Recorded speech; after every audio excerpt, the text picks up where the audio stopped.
Jimmy K here, Metal Voice. Look at this. The Metal Voice shirts are now on sale. Just go to the video description to find out on how you can purchase one. Metal!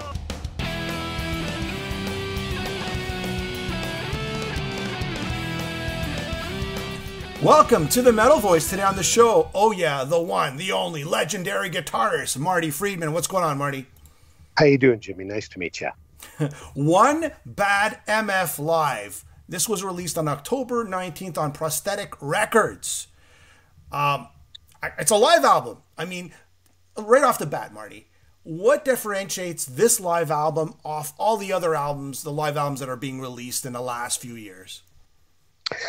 Honestly, and it's probably terrible to say, I don't really know what other live albums have been released. Okay. And I didn't really...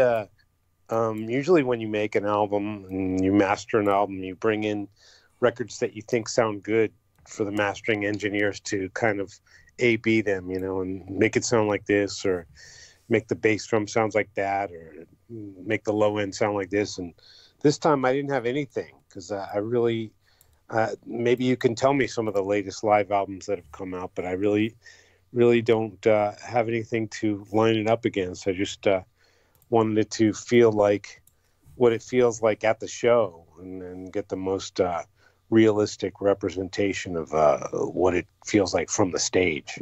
Yeah, perfect. I mean, I get it. And I mean, you know, a lot of bands want to capture that live feeling, right? I mean, you think of Cheap Trick, you think of Kiss, you think of all Peter Frampton, right? Those are the live albums that we all remember. But what about like tinkering with live albums? I mean, what's your opinion on that? Like, I love Kiss, I love Cheap Trick, I love, you know, Peter Frampton, but what's your opinion? Was it tinkered with? Was it overdubbed? Was it fixed up? I mean, there is a certain amount of fixing that you do have to do, right, to make it presentable. But I mean, yeah, but there's no way to make anything without tinkering in some way. What we did was there was a lot of editing going on because I wanted to make a double album, 2 LPs that were able to fit on one CD. Yeah. And so you can fit like about 74 or 5 minutes on a CD, I guess, something like that. And so to make our 2-hour set go into 2 LPs that flow nicely and go into one CD that also flows nicely, we had to obviously cut several minutes of material out. Sure. And kind of order the things so, you know, they have a good flow from side to side on the record. And that was really all it was done. I mean, there was no I'm the only one who's in Tokyo at the time when we mixed it. And really the thought of going in there and trying to match tones with what we had in Mexico City is just, I'm way too lazy to do that in the first place. But just wasn't interested in that aspect of it. What I really was interested in was the flow of the live album and the tone, the overall sound. So we got that on the day of the recording. I had a great engineer, Chris Rakestraw, who did some of my best stuff on the Inferno record and a lot of other great albums. And so I knew that we had the sound that I wanted as we recorded it. And I heard that in the control booth after, you know, actually after we played. I went up there and I listened to it and I'm like, okay, this is great. Especially the bass sound. Oh my God, it's the best bass sound of any of my records. But as far as tweaking it, it was really about cutting things out, which was the biggest thing. And it was actually easy to cut stuff out because I did release a live album in 2008. Mm-hmm. And I didn't want to put a lot of the same songs that were on that live album. Which is the right thing to do for the fans, right? That's what Kiss did. Kiss did. You mentioned Kiss, and if there was anything, you know, I was kind of fashioning it after the Kiss live albums because growing up as a kid, those were like the biggest influences on me. Period. Those live albums is really what got me pumped up to like do music, and that was really the only reference I had. So if you look at the record, the back cover kind of looks like the graphics of Kiss Alive 2 front cover, and or the back cover, that is, and the gatefold type of thing, and the audience participation, and each member has solos, and the overall flow was kind of sort of inspired by that. So there was definitely a lot of that influence there, which was fun because that influence doesn't show itself really much in my music at all, or in any of my records, much less my most recent records. So it was really fun to, kind of go back to my kid days and reference that kind of stuff when making a record. Sure. What about the most trickiest part of them all is the crowd sound? Like how to balance the crowd with the actual playing. I mean, did you learn anything about that? I learned a lot about that on my first solo record, first live album. Different thing about that one was we recorded all over Europe. We had like 6 or 7 shows to choose material from, and they all had different audience sounds and different performances. And some of the performances were great, and the audience was not so great. And some of the performances were really weak, and the audiences were better. So we were really struggling with how we're going to put all this stuff together and make it sound like a cohesive live record. And some of what I learned from that was just get a great recording of the whole thing in the first place, and not really well, if we record 6 or 7 live albums, we'll definitely be able to have enough material to choose from, which was maybe so, but like it was all slightly different. And that's kind of like the kiss of death when you're making a live album. You want it to sound like the show. Yeah. So the best thing to do, which I did on One Bad MF, was just have a great engineer doing the show, so the audience sounds exactly like what it was. There was no reason to like use the audience from this show and use a Tel Aviv show for a Holland song. Crazy stuff was going on in the first live album. But this time it was just one straight show, and we just hacked out a lot of the songs, and there we were. How do you feel in general about, like, look, we're about the same age group. I mean, I grew up on Kiss Alive, Kiss Alive 2, and there are monumental albums in my life, and Cheap Trick as well, Live at Budokan. And, right. There are big albums. I mean, but how do you feel about sort of the overdubs that we've learned about today, or, the last few years about, I'm learning about stuff every day, by the way, as I interview engineers and, bands. Yeah. And I feel kind of cheated in a way, I don't know. I don't feel cheated at all. I don't care about that in the slightest. I really, really don't care about that. And believe me, if I had the energy and the time, I would probably do it myself, because I'm a total perfectionist. I don't believe in it's not something to feel cheated about, because we really, really, really enjoyed those albums at the time, did we not? Yeah. And whatever it took to make it what it was, you know what I mean? I mean, if you hit a bum chord or something like that, that's gonna like make you not really want to listen to the song as many million times as we listened to it back in the day. Yeah. And that's what bootlegs are for, and you listen to the official live record more than the bootlegs. And so I get it. Sometimes you can have a great, great performance, and there'd be little things like, a drum mic falls off or something, and there's just things that have to be redone to make it listenable. It's not like I don't think it's a bad thing when it's done, and I don't like to think about what goes into it. And just like, you go to McDonald's, it's fantastic to eat the food, but you really don't want to know what goes into making it. Well, I do. You do? I definitely don't. I don't really like to know what goes into it in any restaurant, to be honest. But everybody has a different opinion. I get what you're saying. You're talking about the experience. That's what they're trying to recreate, the experience. I get that. I understand that argument. Yeah. Yeah, I get it. I'm just playing devil's advocate, there's a lot of people who get upset, that they found out. But you're right. When I was a kid, I just adored those albums. To me, it was being there, right? I get it. Yeah. But I'll take it a step further. I mean, what about, you're playing shows live, you're recording a live album. What about bands today that are lip syncing live? I mean, is that the experience as well? Because fans are still going to these shows, right? I guess they want the experience. Well, yeah. I mean, sometimes, if you talk about, like, say, I don't know really about in the world of heavy metal and rock so much, but if you look at the world of popular music, there's a lot of lip syncing and adding tracks and adding all kinds of things going on. And it really doesn't matter to Joe Q public out there. And I would think it would suck if like the main person is lip syncing everything.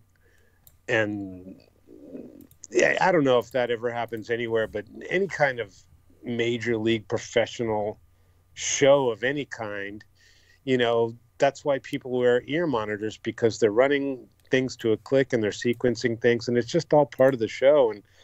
And for better or for worse, in 2018 and even way before that, people don't want to just go see four guys jamming anymore. You know, they just don't, especially in mainstream pop. You got to put on Cirque du Soleil for everybody. I mean, the whole world of live concerts has become such a different thing where you have to do so many different things. I mean, you have to do these VIP things, which is cool. I love doing it, but it's not something that was the norm a while ago. And you've got to do special. A lot of fan service goes on. I mean, I even do this thing in my show, which actually turns out to be a great moment every night, is where I just bring a random fan from the audience up on stage to jam with us. Yeah, that's pretty cool. And when I first thought of it, I thought, well, this is just like a clear sellout type of thing. And then I started doing it, and I saw the genuine joy in people's faces and the unusual happy accidents that happen musically. And I thought, well, it turned into something cool. And so back to your question about you running tapes and all that kind of stuff. And, you know, if it's too obvious, then it's kind of lame, I think. But even that other things that are going on overshadow that little fact. I mean, there's this group called Perfume in Japan that are just fantastic, and a massive, massive singing group. It's 3 girls, and it's all the vocals are lip synced. Yeah. But the funny thing is, you don't care, because the show is so amazing and the visuals are so cool and the sonic things that are going on are so cool that it's not really about someone actually performing it. That's not what the show is about. It's about all the other things and all the other things that make you excited as a concert goer. Yeah, I guess it's like theater in a way, right? It becomes theater. It goes to the next level. I get it. Like, for me, Kiss was theater, and even if they're lip syncing, they're lip syncing. I don't know. But let me just tell you this. If I went to see your show and you were not really playing guitar, I would kind of feel cheated. I would feel cheated. I want to see the real deal, you know? Maybe because I'm a purist. I don't know. And you know what? I remember Ronnie James Dio. He was totally against like these sort of live tracks. And if you listen to his Holy Diver live, you know, he's hitting a lot of bum notes, and you know that was recorded live, and that was that. So I guess, but it doesn't sound good, right? But the album doesn't sound good. Everybody's different, man. And in my opinion, by no means is the right opinion. It's just my opinion. But if it sucks, I don't want to see it. If I go to the show and I'm excited and I have a good time, I really don't care what they did to excite me. I really don't care. It's true. But like, it would be pretty funny for me to go on like playing 2 hours of guitar and I'm lip syncing it all. I think it'd be actually much harder to do that than actually to play. I think it would be much harder to lip sync guitar lines. And I've tried to do that. Actually, it's funny that you bring this up. I released a live video a while ago, like around 2008, a live DVD, and there were like some things that I wanted to fix, and I went into the studio to try to fix them, and it's fucking hard, matching tones up and matching your phrasing up, and then trying to match it to the video where your fingering is there. I just said, no way, that's just way easier to just do it for real, and fixing things later is just not a fun thing, and not thing that I would want to go out and do. How about just jumping around here, just different topics? The Japanese metal scene, right? I mean, you moved to Japan. I mean, what do you think about the Japanese metal scene versus the North American metal scene? Well, I never really put anything into a scene. And even when I lived in America, it's just, there's music you like and music you're not interested in.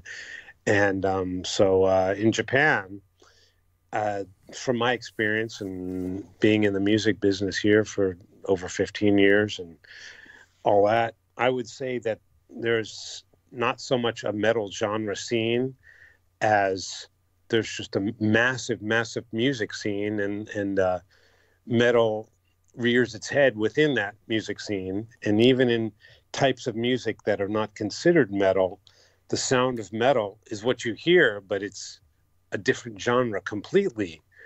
So it's very mixed together and hybrid and things that don't say metal scene have the sound of metal in it. And I think that's what really appeals to me the most and appealed to me when I first came here, is because I love the sound of metal more than anything. Mm-hmm. But I don't like the restrictions of the genre of metal. And I think it's the ultimate to take that sound of metal and to inject it into a style of music where they think metal is the devil, where they hate the sound of metal, just shoving it down their throats and actually making it work and make people who never really cared about metal actually enjoy the sound of metal.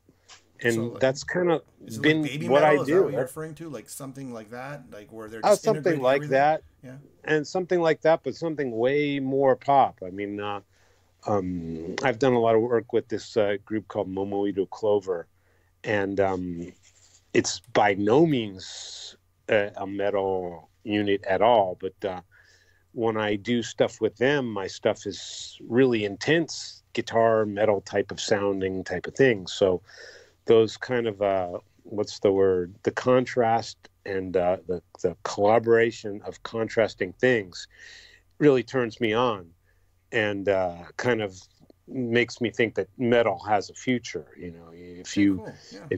if you branch out, you know, you have a future. Yeah. What about illegal downloading in Japan? What are the regulations? Do people do that like they do in North America, or is it like really they look down upon something like that? Do you know anything about? Um, I don't really know too much about statistics about that, but I know that CDs are still alive and relatively well in Japan. Hmm. CDs there's still shops. There's Tower Records, HMV, and there's places. There's a lot of great specialty CD shops and things like that, like Disc Union, and you could go crazy with CDs. Everything that you've always wanted to have on CD, you can find. Wow. And I just think they're expensive, but there's a lot of added value within them. You know, there's great liner notes, great photos, different jackets, top quality parts. The paper is really good. The CD discs themselves are like really good quality, and I think that still has some value for people who really, really enjoy music. You know, it's something you hold in your hands, and of course, downloading. I don't know about illegal downloading, and downloading and streaming and all that is still very, very popular here in Japan. But you still always definitely release your CDs here, and fans like to have them too. Okay, cool. And I want to talk about Jason Becker, if that's okay. Sure. An inspiration. You know, I saw his documentary. You know, I've been reading about him for years now, and this guy is truly an inspiration. I know you guys are good friends. I know he has got a new album out that was just released on December 7th called Triumphant Heart, sorry. Yeah. And you guys were together. You grew up together in a sense, right?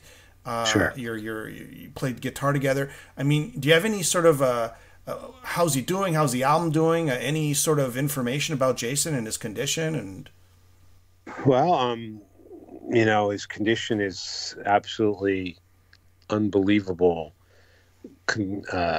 considering how long he's had it and how he's been so incredibly productive over decades of having ALS. So it's really it's a one in a million or more shot type of thing, and every so single everybody day. who doesn't know, it's the Steve Hawkins, right? He had, I believe, he had Lou Gehrig's disease as well, right? Yes, I Yeah. mean it's So just think of him for everybody doesn't know what he has. That's all. I just want to point that out. yeah, I don't really know about what do you, I don't really know about the degrees of, there's certainly different kinds of ways to have that disease, but Jason basically can only use his eyes to communicate.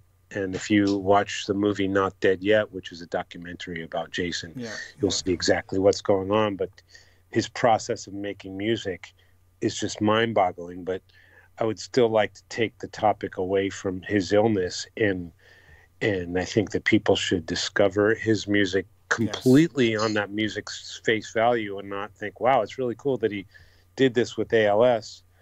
It's really, really amazing music, completely unrelated to his ALS. And if you just look at the pedigree of the cast of characters that he's got on this record to make his musical compositions come to life, you will just see that he's really a one in a million, really wonderful composer, and he's got his own sound, his own style, and on every single note it just oozes Jason, regardless of who's playing it. And I think it's definitely worth a listen. To me, I only brought it up because I find it inspirational. You know, I remember when Steve Grimmett lost his leg, you know, he went back on stage, you know, and, you know, even though he was faced with a challenge, Jason, he came back even stronger. I'm just trying to say that, to me, I find it very inspirational to see somebody. And it's just, you can accomplish anything in life, no matter what hurdles you have to go through. So that's how that's how I take it away. And it's just incredible. And then, like you said, and if you just take the music on face value, it's even more incredible. It's just, when you get the whole complete package, it's just what a story. What a great story. True. And I was watching a documentary, and I just heard one bit and said something like, you were auditioning for Madonna. Was that a real audition for Madonna, or was it just something that was going to happen, never happened?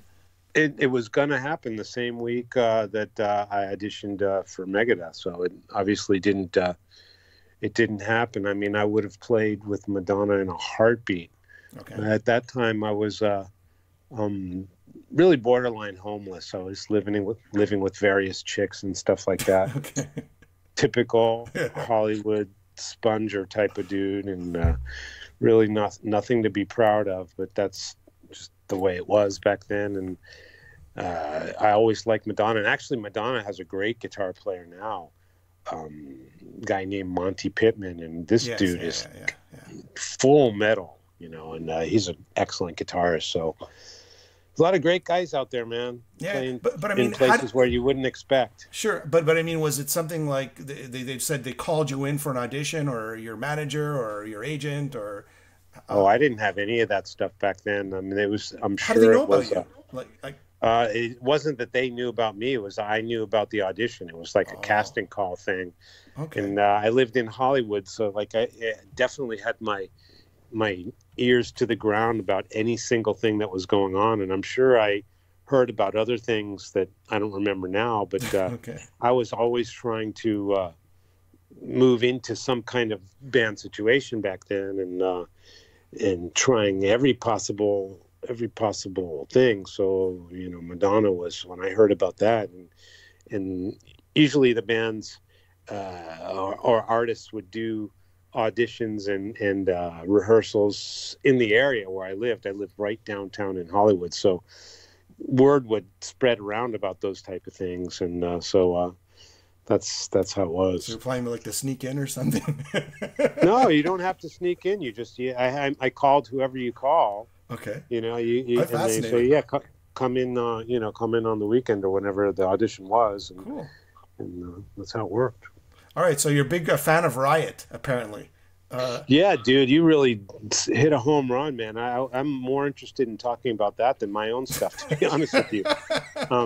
Thank you. I got to tell you that Guy Speranza is probably my favorite singer in rock, period. Yeah, me too. I really enjoyed that because especially Narita and Fire Down Under and even Rock City. Yeah. Those albums, they're probably my favorite rock albums of anything. And it's mostly because of Guy's singing, and he just was the coolest voice. Your favorite album by Riot? Which one is it? Definitely Narita And living in Japan, it's kind of a lame title, actually. Yeah. I mean, but when I was a kid, it was a damn cool title. It's like, what is that? Oh, it's the airport in Tokyo. How cool. But when you live in Tokyo, that's like, I guess, what's that Rush song with YYZ? I guess, do Toronto people think that's cool, or they think it's totally lame? Oh, they love it. YYZ. We take pictures of our luggage. Oh, yeah, they love it. Oh, my God. It's a little bit different with Narita, though.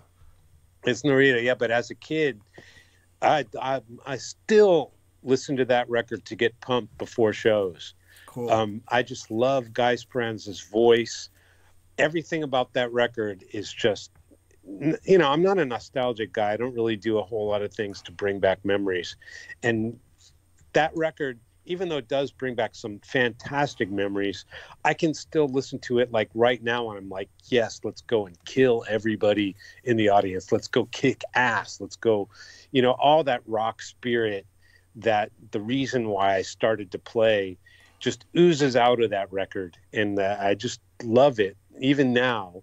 And I don't listen to a lot of stuff from back then, but that's the one of the few records that have survived. And I just, everything about it, you know, the songs, the guitar playing, especially Guy's voice. And I just recommend it for anyone who's a fan of rock music. Well, I'm happy of course, you enjoyed Fire the Down documentary. Under was fantastic too. And Yeah. Oh, yeah. Just great. I'm happy you liked the documentary. I mean, that's why I made it, so, you know, everybody could, to collect all that information for the fans. I would have never found it if you didn't ask me to do this, and then I clicked on your link. I would have never known it. I'm like, I always thought, man, this band is like criminally not known of. Yeah. Even I didn't know anything about that. So, like, as soon as we finish this interview, I'm going to get some details from you. So, Marty Friedman, big fan of Riot. Very cool. Very cool. That's a cool plug. Yes. All right. Yeah. So that's pretty much it. Your new album, One Bad MF Live. I mean, it was released, October 19th, and you could get it on Prosthetic Records. Very cool. Any last, comments you want to add? Yeah, just always thanks for the support. I'm going to be touring in January and February in the U.S., and it's always so exciting because my band from Japan, it's always like watching America through their eyes and also through my eyes of living here in Japan for so long. And we could not be more excited. And this record is something we're all very proud of. I released a live album before, but I feel like this is my real live album. And it's the first live album for everybody else in my band. And we're just going to bring it to you in America, and cannot wait to be on tour, and looking forward to seeing everybody out there. I love your enthusiasm. All right, man. Have yourself a great night. Thank you very much, man.